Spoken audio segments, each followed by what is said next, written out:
Good evening, everyone. Welcome to this very special live Q&A. Medyo matagal na tayong hindi nag-Q&A in our LCF, Low Carb and Fasting Community. So today, magla-live Q&A tayo specifically for a cause. So merong beneficiary yung live Q&A na to. This time, you are welcome to ask questions. Okay? Pero this time, meron tayong beneficiary because one of my mentors, yung pinaka-close sa akin, asked me for a favor. She wanted to help yung mga bata in Soriano Elementary School in La Castellana, Negros Occidental, na magkaroon ng shoes because there was an incident na merong very important event sa kanila na hindi maka-attend yung isang bata simply because requirement na formal yung attire and part of that attire is a shoe. At nakita niya na marami palang batang walang sapatos and they cannot attend those very significant na events sa kanilang childhood simply because wala silang sapatos. So we collaborated with them to give a shoe this coming opening sa August 2022 na school opening. We will provide a minimum of 100 shoes to 100 kids in Soriano Elementary School. This is a joint project between my foundation, Bayanihan Mission, and the PEPPI, or People Engaged in People Project Inc. So for those who want to donate na gustong magpa-tax deduced, so it's tax deductible, just send us a message and show your proof of donation and we will provide those receipt for you. For those naman na hindi naman kailangan, then okay lang din. And for the proceeds, you can send it to the foundation's account. So it's under BPI, Josephine Grace Chua Rojo Foundation, and 2563080933. If you have questions at wala kayong pangbigay for those kids, then it's okay also. Kasi actually, even if walang magbibigay, me and my future husband, andyan si future husband, si Dr. Kentan, will be the one giving everything that they need. But we will just share this opportunity to give and to provide happiness for those kids with you guys. So, this is actually a free live Q&A for you na meron ng mga questions na hindi natin nasasagot most times because our live Q&A is mostly between our exclusive LCF masterclass groups lang like we did this morning. So, this morning, merong mga nagtatanong, especially in our masterclass group, specific questions na usually not tackled in our topics because mostly meron tayong topics and one question lang na sinasagot in our live. So we will take our time tonight. Hindi ka nagmamadali, love? Hindi. Thank you. So yan. So yan lang and I will just flash this one from time to time for those who need the details. Okay? So sige, simulan na tayo. All clear? Okay, we will start. So, hi sa lahat ng mga nag-hi at nag-hello, Hong Kong. Ano pampalasa nyo sa pagkain kung may sabaw yung luto? Alam nyo, yung pinakamasarap na sabaw is actually, especially with meat, yung walang kahit anong ingredients, just salt. So, kapag ito ay pinakuluan, because when I do meal preps, ipapakita ko sa inyo yung meal preps ko.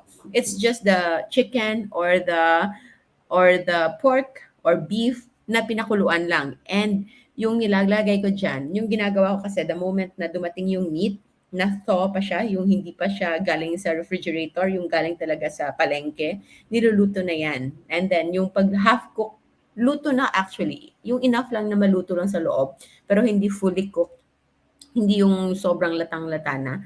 So, nilalagyan ko lang ng water, salt, and vinegar. Bakit may vinegar? Because it will easily remove yung langsa and then it will also add as preservative. And then yung salt naman, it is of course electrolytes. But when it comes to food, it is the most important ingredient for it to be tasty. Ang ating taste bud works in a way na kapag merong sodium chloride na naka-attach dito, it makes the other taste sensations more pronounced. Anong ibig sabihin yan? Hindi dahil merong salt yan, yung maalat yung yan lang yung malalasahan mo. When you actually add salt into anything, like even mga something sweet, the sweet becomes even sweeter. Yung malinamnam, mas nagiging malinamnam. But if you put other spices, then pwede yung mamask. And a good blend of spices, marami. Depende sa inyo. My very basic na herbs and spices would just be yung mga mixed herbs, yung merong rosemary, basil, thyme, yung combination na yon, that's already an Italian or French seasoning mix.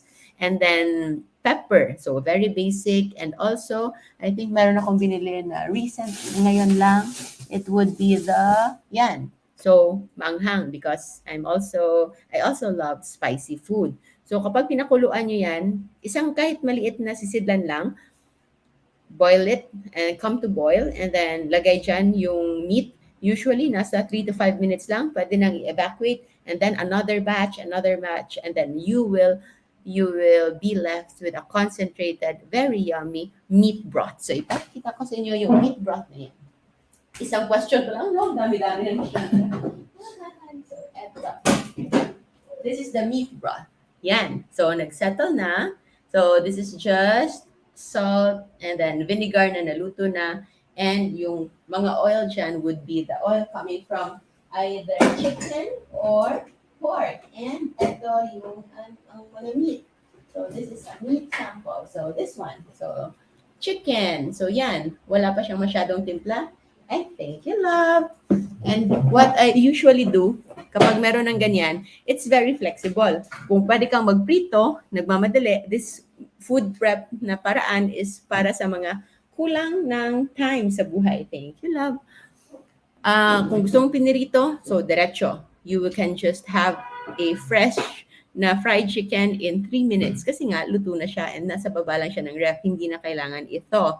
Kung gusto nyo naman ng may sabaw, meron na ring sabaw na nakaseparate. It's important to separate that kasi mas madaling silang masira. Hindi sila tatagal if magkasama yung meat and sabaw. And if you gusto nyo ng adobo, you can still use a part of that sabaw. And then you can enjoy that. And kung nagpa-fasting kayo at gusto nyo lang ng broth, so that meat broth is okay. So yan yung question ni Jobert Defensor. Yun yung pampalasa. Yun lang yun. Isang question lang. Ganon katagal yung pag-answer. Kaya hindi ako nagla-live Q&A masyado. Kasi grabe yung mga yung magta-take ng time. But tonight, we will take our time. Hello, Fel, Raquel. Hello, Tito Cecil. Nandiyan si Tito Cecil. Ayan. Hello, Tito Cecil. Hi, Tito Thank Cecil. you for your support in our wedding. So, si Liza May Togon.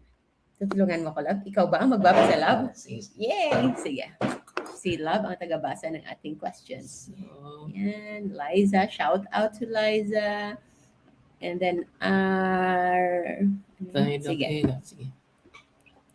Doc, I am underweight. Pwede po ba ako pag low carb? Sige. Actually, si Love, kaya niya nang sagutin yan. Pero sige, ako ang sasagot niyan. Pwedeng mag-low carb because yung low carb, hindi naman pang weight loss lang. Pwede siyang pang weight gain. Gaya ni Love. Nagpapa-weight gain ka ba ngayon? Muscle building.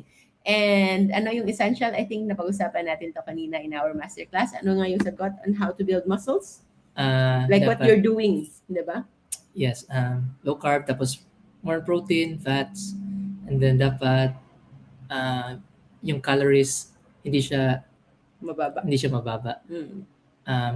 Enough or more than what you need in a day kasi you're going to build muscles. And then essentials? Lastly, rest. Rest and meron ba? Na-mention na ba? Resistance training? Yeah, pwede yung resistance training. Yeah. Weightlifting.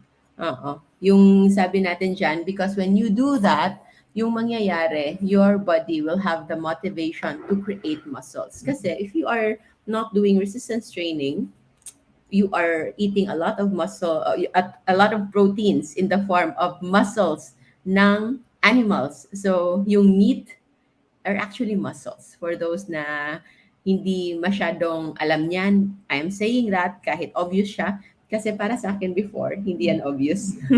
Because hindi bago ako naging doktor, wala talaga akong alam sa human anatomy. Alam ni Love yan. So, I'm saying that coming from a place na ako mismo before, hindi aware na yung muscles pala ng baka, ng baboy, yun pala yung lean meat na kinakain natin. And that muscle, kapag na-break down sa katawan natin, it's proteins, di ba? It will be broken down into amino acids. And those amino acids, yun din mismo yung magiging component o yung magiging building blocks for us to create our own muscles. So from muscles, digest muscles, but it will not automatically form into muscles unless you use your muscles. Diba? So kailangan Yes. talaga merong physical activity. That is resistance training. So ano yung resistance training in layman's term?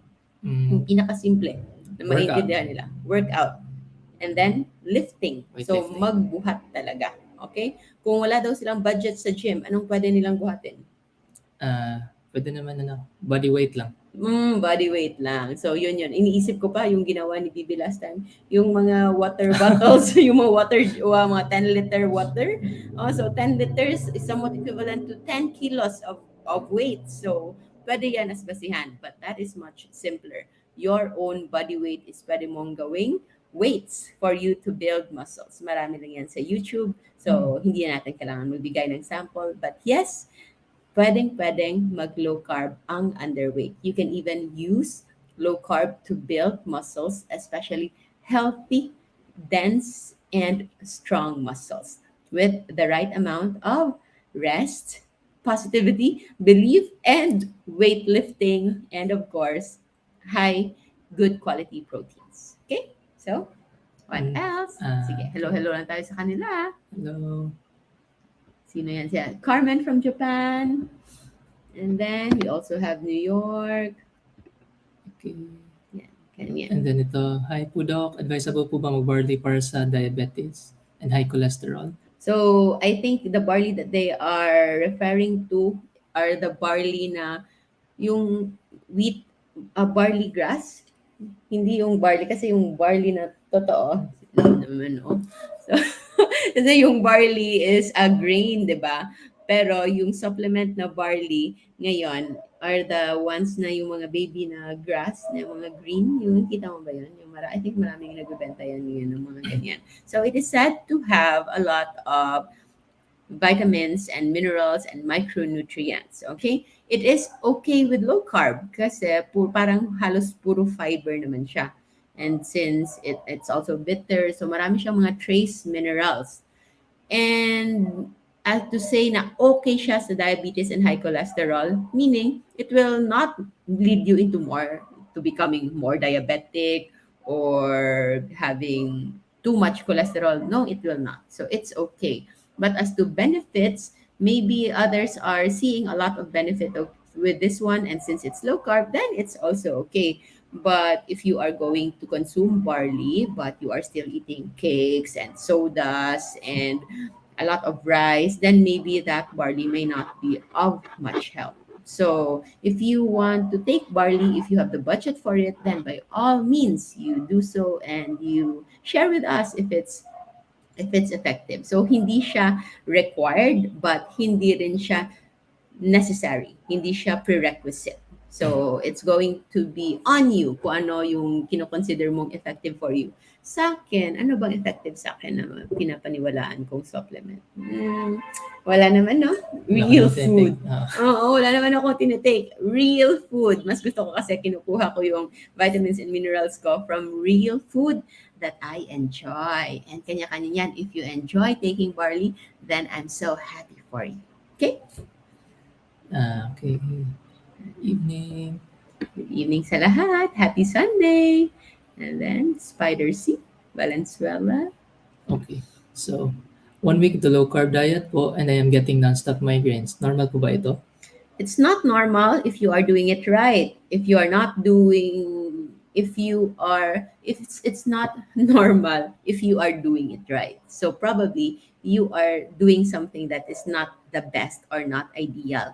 And the most common mistake na nangyayari sa mga taong hindi ginagawa ito ng the guided way would be electrolytes. So maybe you cut down all your carbs immediately and you are successful and I'm so proud of you. Pero baka hindi mo na-upscale yung inyong intake of salt, especially if you started a diet na medyo nag-avoid ng salt. Because, di ba, pinalaki tayo sa ating medical training that salt is bad, na kailangan i-cut down Oo. yung salt.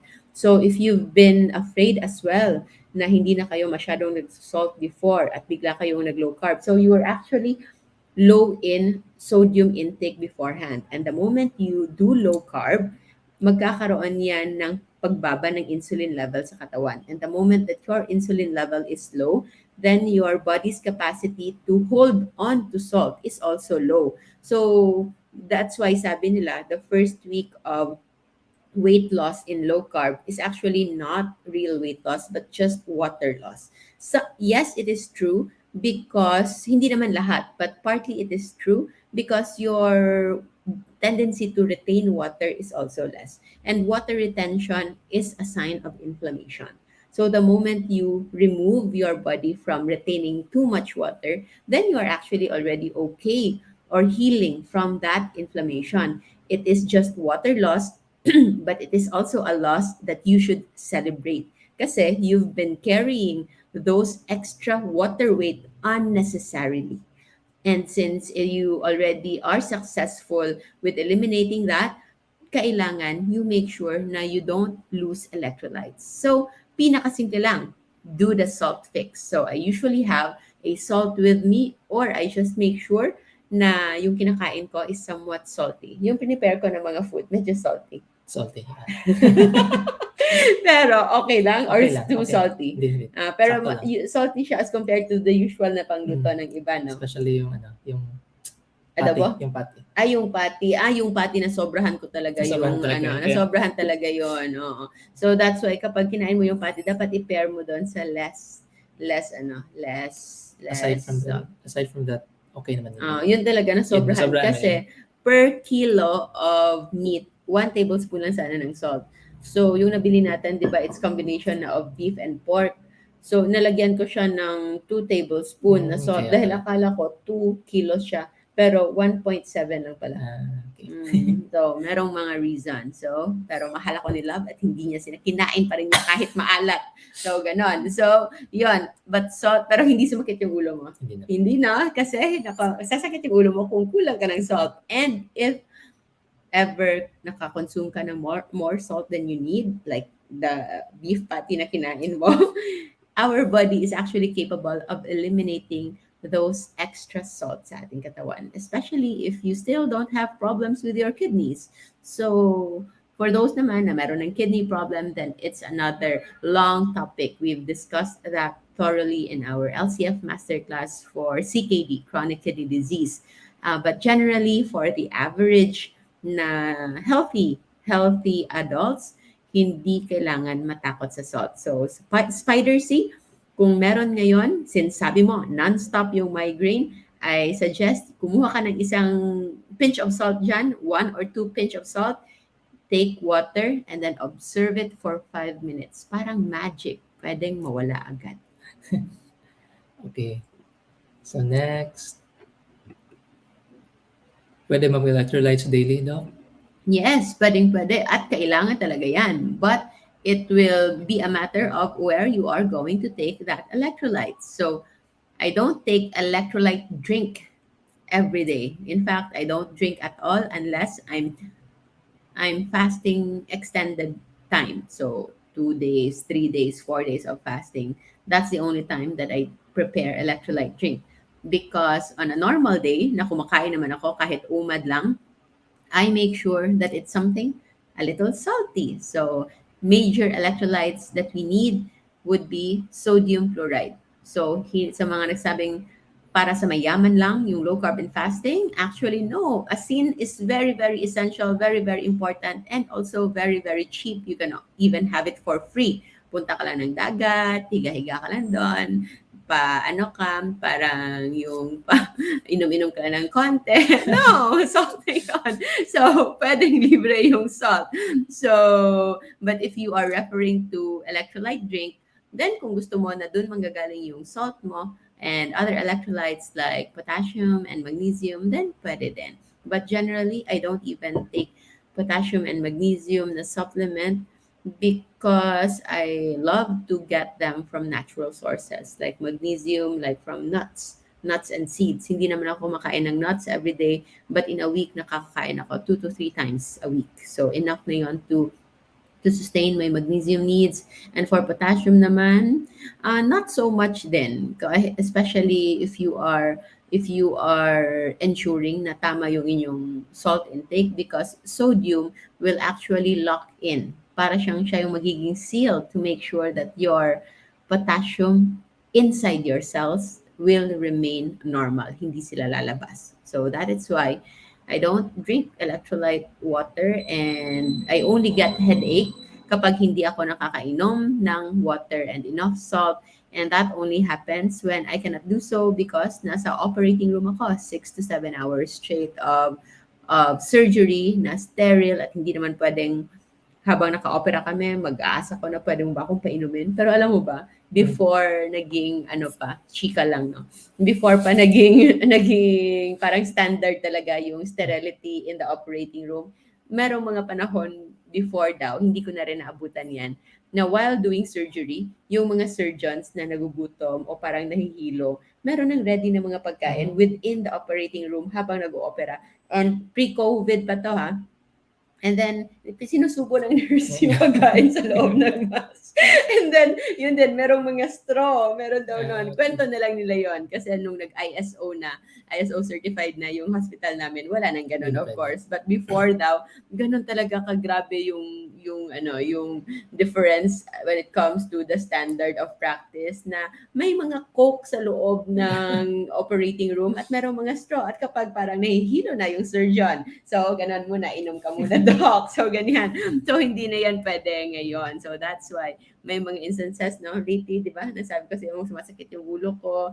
Yeah, and it's because of that. And that's only very, very seldom. Okay? So, Hello, Doc. Excited for my lab test at Life Health and Life Diagnostic. wow! Thank you, Eng Eng, for supporting Life and Health Summit. Health and Ano, tama ba? yeah, Health and Life Summit. Health HLS. and Life Summit Diagnostic in Karkar, Cebu. So that's the laboratory that we support in Karkar, Cebu. So para sa mga gusto mag-meet and greet, sorry for the little inconvenience, but we really, really appreciate kung sino man ang makaka-take time na pumunta ng Karkar, Cebu to have their labs taken at HLS Diagnostic Center para to join our meet and greet. Our meet and greet this coming September 8, 2022. And para meron kayong motivation to go to Karkar aside from the labs, doon din yung isa sa pinakamasarap na lechon. And also chicharon, which are all okay in low carb. Meron bang gala doon? Like beach or wala masyado, no? Wala. But daanan siya. Daanan. Going to Malboal. Badjan, Ano pa ba? Santander, sa other side, pero malayo na. Malayo na yun. Malayo na. Straight. Pero pwede siyang daanan. Ayun. Basta pwede. So if there is a will, there is a way. So thank you so much, Yang Yang, and I'll see you on September 8th, Cebu City meet and greet, and we will read your lab results and also magchika-chika tayo. We will announce the venue soon. Okay. Good PM po, Doc. May maintenance ako sa heart. May arrhythmia po ako. Pwede po ba ako sa low carb? So low carb, wala naman siyang contraindication. And kung meron kang arrhythmia, most likely, hindi ka naka-low carb before. Because it's just a byproduct of inflammation. And yung arrhythmia, for those who are not aware, it's the rhythm of the heart na nagkaroon ng damage. So, generally, meron yung pathway na para siyang dapat regular yung kanyang beat. But when you already have arrhythmia, pwedeng irregular yung inyong heartbeat. Okay? So, minsan biglang mabilis and then minsan naman very slow and it could be dangerous. So, yes, pwedeng mag-low carb to heal your inflammation, but we are not saying that will ultimately or instantly heal your arrhythmia.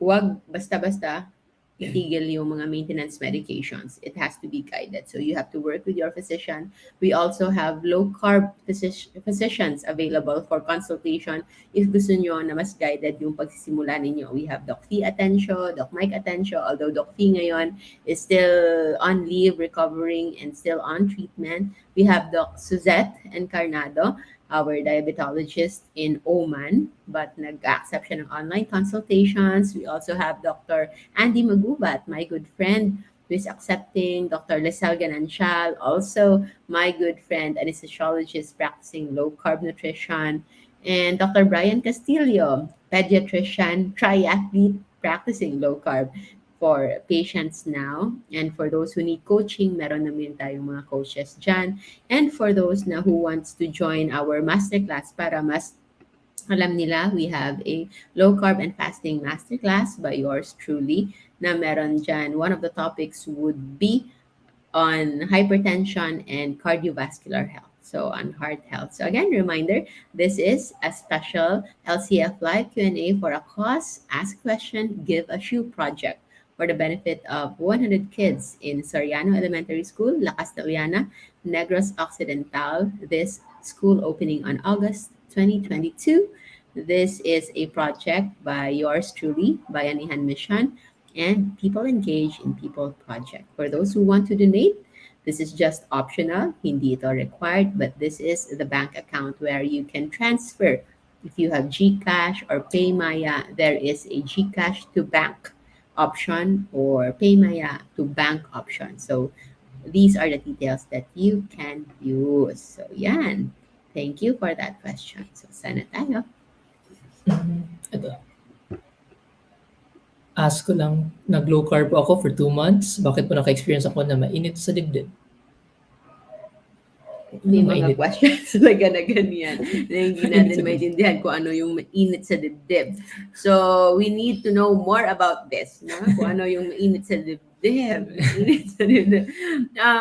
Kung mainit, if it's like going up, it could be a sign of tawag natin Heartburn?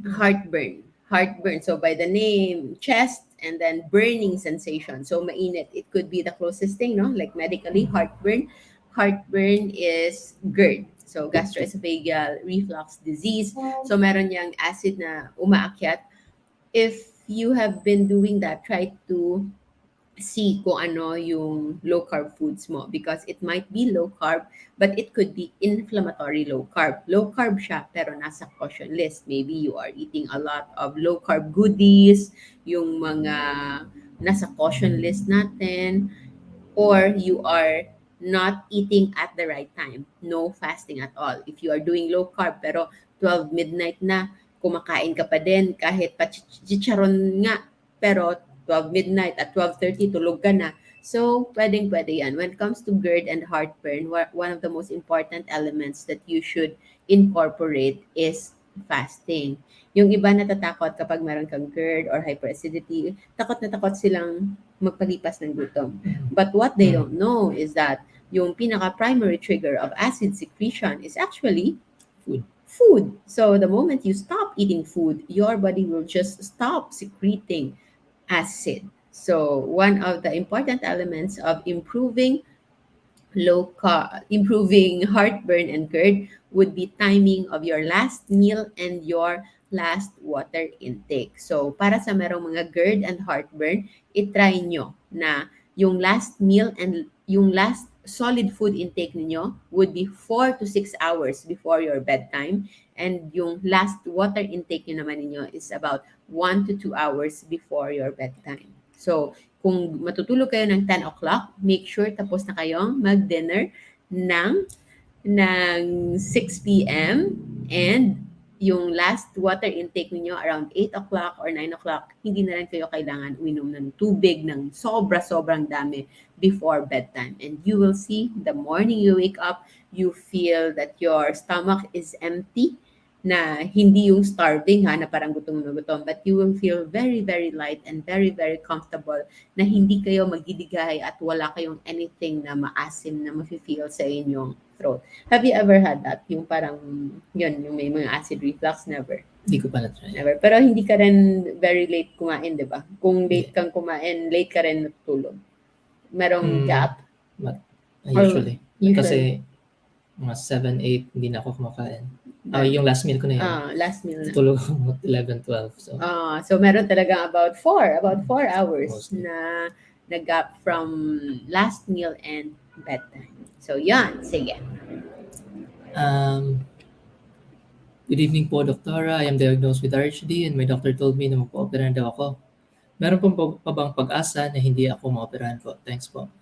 So Rheumatic heart RHD, disease. yeah, RHD is rheumatic heart disease, is an autoimmune, part siya ng autoimmune disease spectrum kasi nag-react yung body mo with certain pathogen na merong mga immune complexes. Most common would be strep throat infection, na? Yes, yes. Strep throat, GABA HS, ano yan? GABA hemolytic, beta hemolytic strep. Gaps, yeah.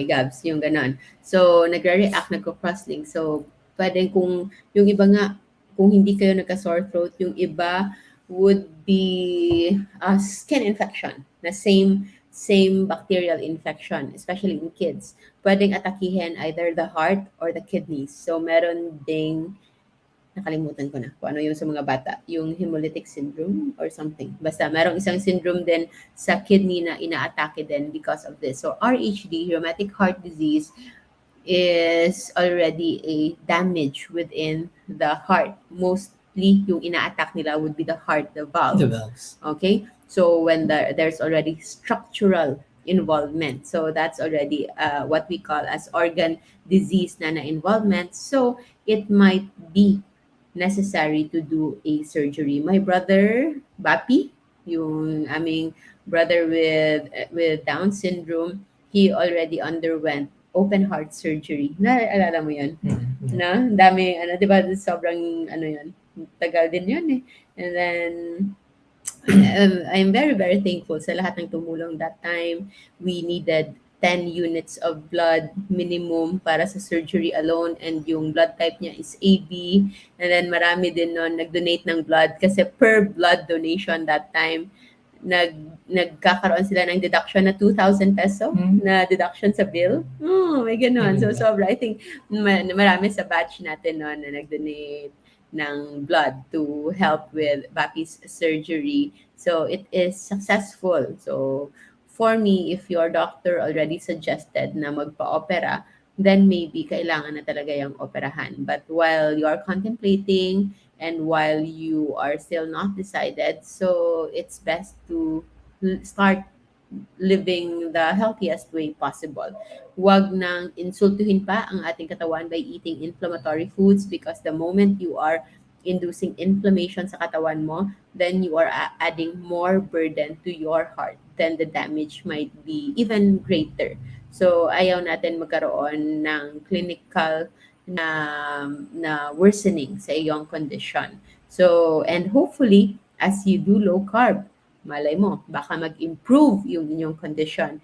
You can monitor and then coordinate with your doctor. Maybe give it a month or two or kung ano man and then observe, do another 2D echo. Makikita ba yan? Sa 2D echo. But was there any time na yung previous na RHD, like for example, di ba may severity grading yan? From severe, naging less severe? Do you think? Parang wala siguro, no? Or structural, mahirap na kasi. May damage na talaga. Structure na.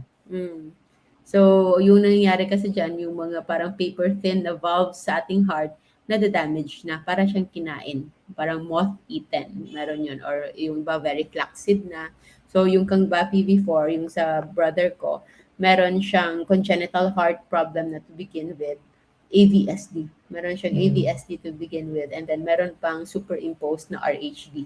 So, kaya kinailangan siyang operahan. And that was already, PGI ba tayo nun? Or before lunch internship? Naalala ko. Talaga? Matagal yan. Yeah, before. I think PGI pa tayo nun that time. And so that was at least 8 years ago. 8 years ago. And Bapi is doing fine. So, yung heart murmur niya, na yun na yung narinig ko all my life before, ngayon is normal na. Na love-dub talaga. Okay. Okay. Hello po, doctor. Pwede po ba mag-take ng potassium citrate 3 times a day kahit naka-fasting or walang kain? Thank you po. Need ko po yung sagot niyo, please. Yung question, bakit ka iinom ng potassium citrate 3 times a day? Baka mag-diarrhea ka niyan. Potassium citrate will have a side effect of loose bowel movement. Dahil baka sa potassium citrate mo, baka mas mag-electrolyte imbalance ka because you might have loose bowel movement. So what's the purpose of potassium citrate 3 times a day? Are you exercising too much? And then, kailangan mo potassium citrate? Because you don't need that much. That much. But depende rin ha, kung ano yung milligrams. Because the supplemental dose of potassium usually na preparations, nasa 99 milligrams lang. And we need 3,500. So, if he will take 3 tabs, so 297. So, it's actually very negligible. Mas mataas pa kung kumain ka ng 1/4 avocado. Mas marami pa yung Marami pa. potassium nun kaysa sa potassium citrate. So, yes, pwede naman. But the question is, why do you need and why do you want to do that? If you are fasting, yes, you can just take that under clean fast with electrolytes na category. If you wish to know more, meron tayong 14-day masterclass for you to learn and get to know more kung ano yung specifics na different kinds of fasting and the things that you can take in that won't break your fast. But if wala ka namang, sorry, excuse me, physical activity na sobrang strenuous, then just water and salt is enough. And then kung merong panghihina, yes, the common manifestations of hypokalemia or low in potassium would be yung parang nanglalambot, yung sinabi nilang nanglalambot yung kanilang laman ng kanilang, especially lower legs, yung parang hindi ka makatayo or walang strength when you go up, especially yung mga nagsisimula mag low carb na nagwo-workout that are not increasing their electrolyte intake. That's a common manifestation. And for others naman, leg cramps. Na kinigising sila in the middle of the night na nagka-cramps. Yung iba din is constipation kasi hindi na gumagalaw yung kanilang intestine. So that's parang hypokalemic na gastropathy, yung hindi na gumagalaw because electrolytes like potassium is an intracellular electrolytes na very, very essential for muscular contraction, muscular activity. So, yun. I hope I was able to answer your question. But to make it simple, yes, pwede kang kumain yan 3 times a day ng walang kain or kahit naka-fasting given that you are taking enough within the RDA or kung ano lang yung kailangan. Okay, next question. What are the main reasons po bakit tumataas ang SGPT? So, Liver SGPT, liver enzyme, liver enzyme. intracellular Liver So- enzyme. So, kapag tumaas yan, meaning and damage. may damage na sa kidney. So, Sa yung liver. liver cells. So, the hepatocytes or the liver cells, sila ay dapat nakahouse sa loob yung mga SGPT, the liver enzymes. And the moment they get damaged, so they burst out, pumuputok sila. And those are the times na nag-overspill sila sa ating bloodstream. That's why tumataas yung SGPT. Certain medications can actually do liver damage. I've had that a couple of months ago, way back on my first retreat noong March. Nung tumaas yung SGPT ko, and the only reason na nag-iba sa routine ko that time was I took ibuprofen plus paracetamol combination na NSAID, na pain reliever. So, but in general, ano yung isa sa pinaka-common na nagkakos ng liver damage, like this one? Hepatitis, ano pa? Fatty Fatty liver. liver. Pwede. Fatty liver. When Pero it may comes to study kasi nutrition. yung TO namin, si Ah. Dr. Padilio. Yun yung study niya, kung may correlation ba. Oo. SGPT at fatty liver. Wala. Sa study niya wala, pero konti lang kasi yung ano. Pati yung subject. Kasi hindi natin, hindi natin tayo sure. So, and it's also, but was he able to correlate yung degree of fatty liver? Mild, moderate, severe? Hindi ko na. Because if, of course, if it's just mild fatty liver, most likely wala Wala ba talaga? talaga. Kasi contained lang. But if it's already severe fatty liver Or ano na, ano bang next nga? NASH? NASH, And alcoholics, hepatitis, steatohepatitis, same? steatohepatosis siguro. Hepatosis pa? Ah, Steatohepatosis, yung inflammation, no? inflammation. After the fatty liver Oo nga na. uh, Severity siguro. severity. So, because fatty liver, ibig sabihin your liver can still accommodate the fats na pinoproduce because of inflammation. But the more moment na you go beyond the inflammation, the accommodation of fats, it's now becomes inflamed, and yun na yung Hindi damage sa liver cells. damage sa Okay. cells. Pwede. So, yun yung mga reason. So, hepatitis, viral infections, drugs, and lifestyle can lead into liver damage. So, lifestyle, alcoholism, and even non-alcoholic. Hello, Angelica Sibal. Ito lang. Ask ko kung saan na po makikita yung last day. Ng day 21 sa class about CKD until now. Kasi, Oh, nandiyan na yan. To Ayos na. our admins, kindly tag Ma'am Mirna to our day 21 na yung day 21 class natin for CKD. Thank you po for asking. May low carb po ba na ice cream po? Yes, meron yan. You can make your own. Yung pinaka-basic, any low carb fruit, like kung gusto mo ng flavor, ano ba yung paborito kong ginagawa na low carb ice cream? Either strawberry or avocado or ube or just plain vanilla or cheese.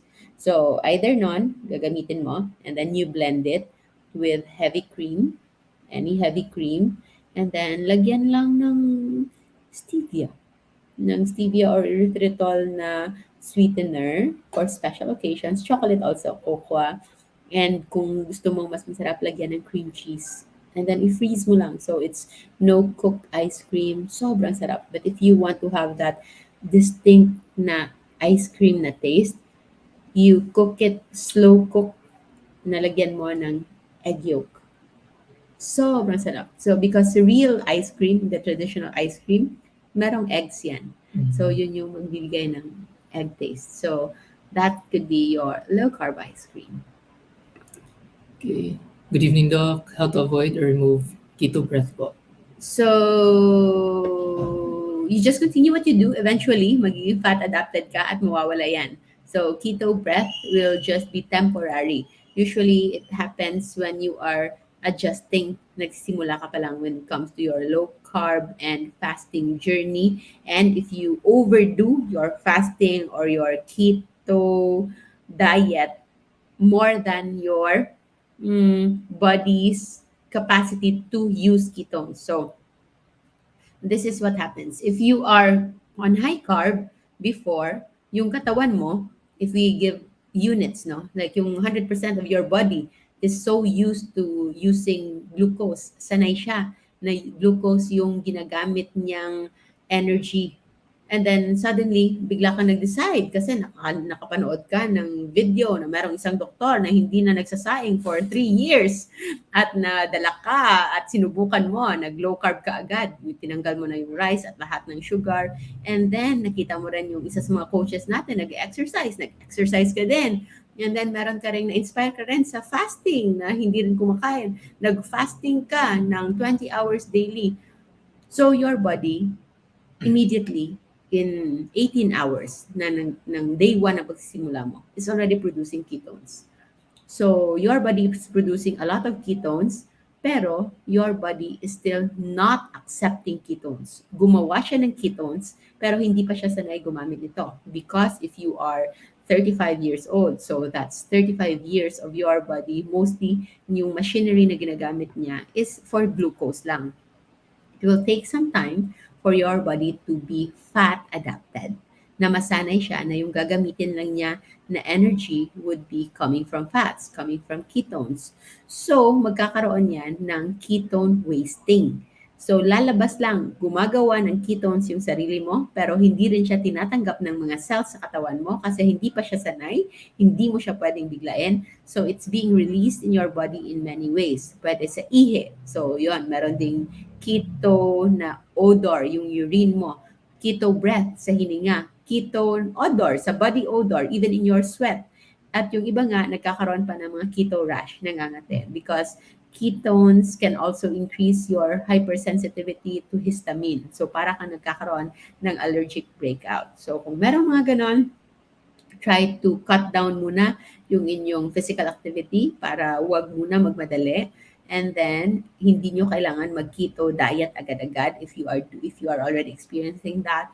Just do low carb. 2 weeks of just low carb. Make sure also that you are enough when it comes to your water and electrolyte intake at makikita mo lang that your body will just be able to adjust very, very smoothly nang walang keto breath and walang keto odor. But for me, na-experience ko yan if I do dry fasting like 2 days, 3 days because it's a sudden na mga dips to ketosis, very, very deep ketosis nagkakaroon yan. So kapag nagkaroon ng mga time na yon, I just isolate myself para hindi naman magkaroon ng discomfort yung ibang tao. Anyway, I've been alone for the longest time, so wala naman. Actually, hindi ko kailangan i-isolate yung sarili ko kasi wala naman akong i-isolate from. But ngayon, I already have love na masabi na pabebe na lang ng pabebe. Puro na lang love, wala ng low carb. So now, this is for you, sir, na magkukwentuhan na tayo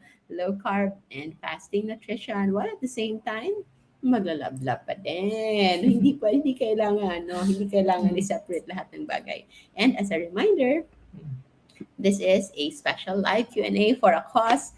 Ask a question, give a shoe project for the benefit of 100 kids in Soriano Elementary School, La Castellana, Negros, Occidental, August 2022. If ever you want to donate, this is a partnership with a joint project of our foundation, Bayanihan Mission, and People Engaged in People Project. Kung gusto nyong magkaroon ng tax deduction, we will provide a receipt.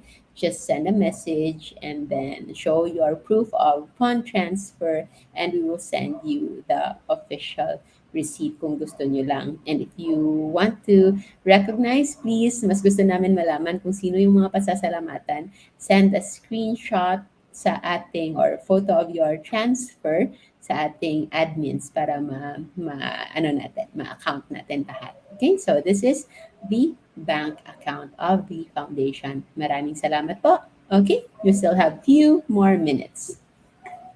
Mm, Nasaan na yan? Ito. Good evening, Doc. I'm 52 kilograms. 58 kilograms before, nag-low carb ngayon, 46 kilograms na lang. I'm 52. 58 kilograms before, nag-low carb ngayon, 46 kilograms na lang. Ano po dapat kadami ang kakainin? Kung na protein araw-araw, Doc, kasi sabi nila tumanda daw ako, pero Doc, nawala na ang acid reflux ko. That's really a common concern, no? Even in our masterclass groups. Yung yung biglang pagbaba ng timbang na mababa na, yung tinitingnan na tumanda daw. Same age lang ni Mami. No? 52? 52 ba si Mami? 52, oo. Tapos si Mami.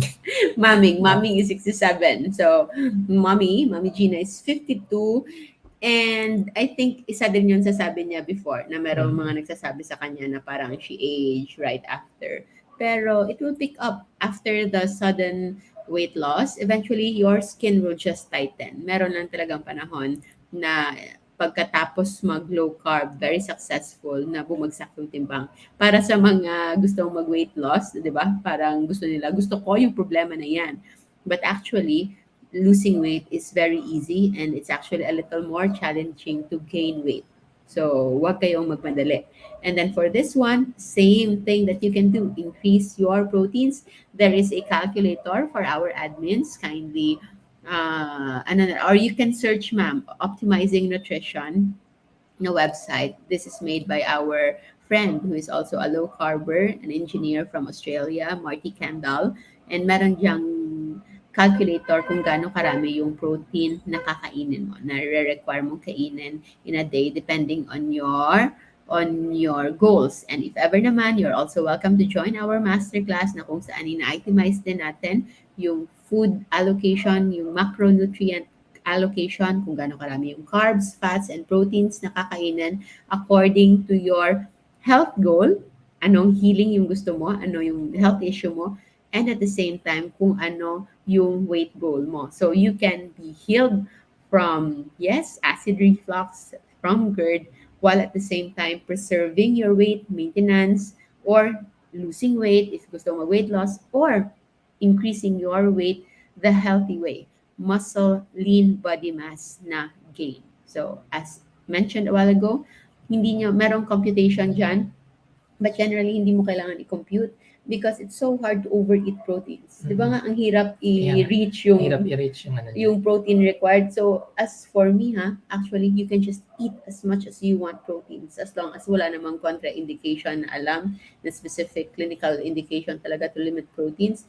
You cannot overdo eating proteins, especially if it's just good quality proteins. Ano yung paborito mong protein? Mm, chicken, pork, beef, yun lang naman. Shrimp? Not Not so so much. much. Kung gambas lang. Kung gambas lang. May taste kasi. Yung lasa ng gambas lang yung gusto mo. Good evening. Sige. I think we can still have 2 or 3 more questions. Hi Doc, ask ko lang po, ang ringing ears na non-stop po ang ringing sound. Nagpa-consult po kuryente and was advised to undergo CT scan but hindi po nagawa because nakaalis na po out of the country. Any advice po what to do to get better? Mm. So that is what we call as tinnitus or tinnitus. So it's the ringing of ears. Yung parang meron ng monotone sound na nagkaka-experience ka ba nun? Yeah. Wala. Wow, so good. Ako meron akong mga ganyan parati. At yun talaga, it's already a given in ENT na isa siya sa mga common happening. It can be very disturbing, but no, na it can also be not really pathologic. Pwedeng walang problema, but you can have those but it as a very common manifestation, it could still be a sign of inflammation because it's like merong continuous na stimulation yung nerves causing that erroneous na mental reception na merong sound na nakikreate kahit walang sound na ganyan. So, part of the triad also of Meniere's disease, tinnitus, and low hearing or problem with hearing, hearing loss, and also vertigo. So kung nahihilo ka, nagkakaroon ka ng ringing sa ears, and then meron ding pagkabingi, then yes, it's necessary to do further workup. While wala pa, you can just stick with our safe list low carb, and maybe you can also incorporate some degree of fasting, and hopefully you can see na it can improve. Marami na nag-improve. Kahit vertigo, nag-improve with low-carb nutrition and fasting. If you are still not starting, kasi marami sa ating mga viewers na parating nanonood, very, very supportive sa ating platform, but hindi sila ng low-carb. Nanonood lang nila. So, hi sa lahat ng nanonood lang na hindi pa low-carb, na gustong mag-try. So, yun yung usual na sinasabi ko, na it's okay. Maybe you are one of the lucky ones na hindi pa walang health issues na enough to push you, to motivate you to really do it. So maybe you are still at the top of your health, so that is good. But I hope hindi darating yung panahon na magkakaroon ka ng health issue. But if ever you will have health issue later on, then you can just try to do low carb nutrition and fasting and see maybe ito yung mga makakatulong sa inyo, and that could be the motivation that you might need. Like for example, for this one, yung concern mo here, ringing of ears lang, but malay mo when you do low carb, you are also avoiding other complications like experiencing diabetes, hypertension, and other more serious health problems. Okay. Ano po dapat at hindi dapat kainin pag may peptic ulcer disease? So, generally, yung peptic ulcer disease ay meron na talagang ulcer. So, iwasan, the usual na iwasan yung mga spicy, yung mga maasim kasi meron ng break.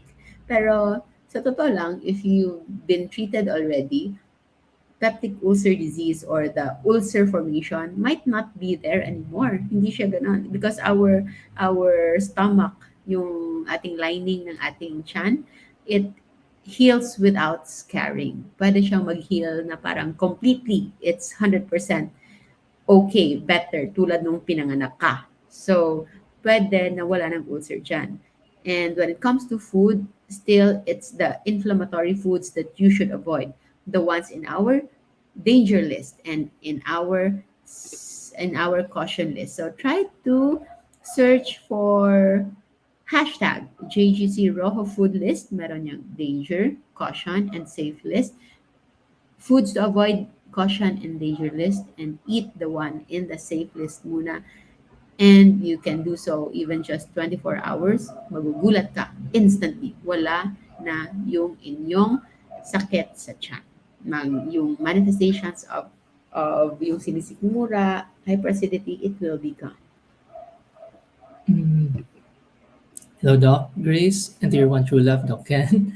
Doc, I'm doing low carb for almost a year now, and now ko lang na-feel na ang sakit ng left joint ko sa tuhod. Any Mm. idea po, Doc? So, Katulad, 1 year of doing low carb, sakit, are you doing exercise? Because it might not be related to low carb. Baka na-overdo yung exercise mo, especially. Kaya, when it comes to exercise, no, it's not just about walking and running. Actually, the healthier form of exercise would be weightlifting. So, walking and running, yes, it's very good for your heart, but it might not be very good for your joints. joints. No? Na, Mm. na numinipis yung cartilage Mm. ng joints, and once yung buto, kumakain ba kayo ng fried chicken, di ba yung knuckle, and then another knuckle, merong cartilage na kinatanggal natin at kinakain. Hindi mo kinakain yan, yung cartilage. Ako kinakain ko yan because it's crunchy. And then, numinipis yan. So, kapag numinipis yan, so it's now bone to bone. So, it's going to be very painful. So, try to look at your physical activity. Maybe you are walking and lifting weights at the same time. Yung iba, di ba, nag-walking pa na may mga Ah, weights. So, that could be trauma to your joints. If not naman, other causes would be arthritis. And then there is what we call as gouty arthritis. And there's also other things that can cause inflammation, that can cause arthritis. This is outlined in our autoimmune and inflammation masterclass. If you wish to know more, baka kailangan kang change ng inyong low carb, because our general safe list might not be that safe for certain individuals who are prone to inflammatory diseases such as arthritis. Yung mga autoimmune forms of arthritis, there is a food elimination protocol. You can see for yourself. Maybe it will work on you. okay, next. Why is creatinine increasing among those following low carb diet? How to counteract this? Actually, hindi siya increasing among following low carb. Marami na kaming pasyente na after they do low carb the right way, the safe way, especially the ones na naka-enroll sa aming masterclass, the ones we are monitoring and being guided, bumababa yung kanilang creatinine. Kung nag-increase man yung inyong creatinine, maybe it's the inflammatory kind of low carb. So I wouldn't know what kind of low carb that you are doing kung yan yung ang tumataas. But creatinine, if one time lang naman tumaas, I suggest you have it checked. Kasi karamihan, when they check their creatinine, it's together with their FBS, with their lipid profile. So, naka-fasting sila. Fasting. So, they are dehydrated. So, nagkakaroon ng false positive na increase in creatinine. So, if that's the case, kung kinuha nyo ito while you are fasting, I suggest you do another test ng creatinine only na hindi kayo naka-fasting. Make sure you are well hydrated and see for yourself. Wala mo ng electrolyte drink nung tinitake yung kapag kunin ito, and you can see and you can compare. Hopefully, it's not going to increase. Okay. Hello, Doc. Good evening po. Pasok po ba yung saging na saba or cardava sa keto? Thank you po. Okay, so keto generally, kung kakain ka ng saging sa keto, baka yung makakain mong saging is kalahati lang, and you are not allowed to eat any other Sugar carbs or containing. kahit vegetables. Mawawalan ka na ng allowance for vegetables because one small saging is already 20 grams of net carbs, and keto diet is having a maximum ceiling of 20 grams of net carbs per day. So if you want to do low carb, it might be best to avoid that so that you can enjoy more other low carb foods na merong kakaunting trace na carbs that you can accommodate. And I think I made a video about that. You can just search in YouTube yung bakit ayaw ko ng saging. I think meron Meron, ako meron, ano meron na. yan. Sige, Ito, last one. sige. Hi Doc, father, 52 years old. So kasi 200 yung blood sugar. Doctor gave him maintenance for diabetes. And then, applicable po ba ang low carb sa kanya? Sige. Parang si daddy. Oh, so for the last one, si Love, kukwentuhan niya kayo yung journey ni Daddy Neil. So, si Daddy is... Yeah. 52 years old din yung daddy ko. talaga? Ay, oh, no? Ah, Wow! so, similar. Hindi mo kaya Daddy to? So, yun, for the longest time, mataas yung fasting blood sugar. Pero hindi umabot ng 200, nasa 100 plus lang ata. FBS, no? FBS, FBS. okay. And then, yun, may maintenance din siya for diabetes. And then, nung nagkausap sila nila, 3 weeks ago ba 3 yun? weeks, 2 or 3 weeks ago, Mm. somewhat na niya, na naengganyo niya yung daddy ko na mag low carb. Mm. Tapos, yun, nag low carb siya, nagpakuha siya ng blood test. At yun, 88 na lang, normal na. After a week, no? After a week. Mm. Tapos, wala nang medication din. So, yun ang saya niya. At sabi niya, hindi na daw siya babalik sa high carb diet. Because just like most dads, very attached si Daddy din before Attached siya sa sa rice, sa saging, saging. Bread. bread. Oh. So, yun, eliminate niya lahat. Wala nang rice, wala nang saging at yung mga bread. And then now, yun, normal na yung blood sugar. oh, At wala na siyang medication sa so diabetes. nice. Kaya, Kasi, parang magic. Parang magic, no? You got to believe in magic. At kasi si Mommy, naglo-low carb na since 2020. So, kami ni Love, since 2019, naglo-low carb na kami. As friends, naglo-low carb na kami. So, we've been doing it, although hindi ganun ka-strict before, pero somewhat, at least na-eliminate. Hindi na talaga katulad. Kung hindi man siya low carb, at least lower carb. Like, as compared before, na hindi ka talaga nag-iisip na French fries, and then pasta, and then bread, and then rice pa. So, lahat-lahat na. No. So, yun. So, pwede ba mag-low carb? Yes, pwede. And if meron ng medications, it's better to do it the guided way. Either work with your physician or our low carb doctors, or you can also join our masterclass for diabetes na kung saan marami na rin natulungan. So, what's one of the biggest communities that we have, an exclusive community. Nasa yung 14-day masterclass natin, I think nasa around 3,000 na 3,000 members, okay? And yeah, you are welcome to join so that hindi lang either ikaw or yung daddy mo mismo, so that you can learn. Yung isa sa mga vision namin actually when it comes to LCF Masterclass is to have at least one member lang in the family be knowledgeable about low carb and fasting nutrition, at ikaw na mismo ang magtuturo sa whole family mo. One way that you can also do is gumawa ng specific account na you can share in your family, para isang account lang, and then lahat kayo, you can learn on your own. Hindi natin yan pinagdadamot. You can share it to your family and friends para isa lang yung mag-e-enroll, pero lahat ay matututo na. So, thank you so much, everyone. I think that ends our live Q&A. So, this 1 hour na is... pala, no? Oh, Bilis. 1 hour na. So, LCF live Q&A for a cause. Ask a question, give a shoe project for the benefit of the kids in Soriano Elementary School, La Castellana, Negros Occidental. Maraming salamat for those who contributed and being a part of our Thanksgiving to the universe, that we were able to find each other. And thank you for being a part of that Thanksgiving. And this is a joint project by our foundation, Bayanihan Mission, and People Engaged in People Project Inc. And for those who wish to donate for our charity project, so you can deposit this in our foundation's bank account. Okay? So, yan lang. Maraming salamat, everybody. And for those who wish to join the guided way, you are very much welcome to join our LCF Masterclass by yours truly. Send a message to the admins here in Facebook, or also in our email. Send an email para matulungan namin kayo for our meet and greet. You can contact these numbers to coordinate with them, especially our meet and greet this coming September 8th in Cebu City, kung ano yung guidelines.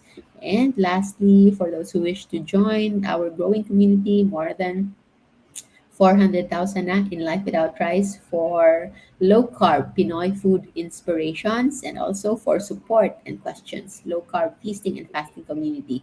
So these are just free groups that you can join, and you can keep on watching our YouTube and Facebook videos to learn more. So yun lang po. Maraming salamat everyone. Stay low carb, stay safe. Bye! Wait lang. Mag-picture muna tayo.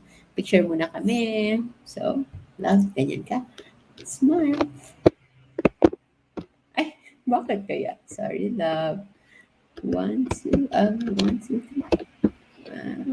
Sandali lang. Smile, everyone. Yeah. Thank you. Bye-bye.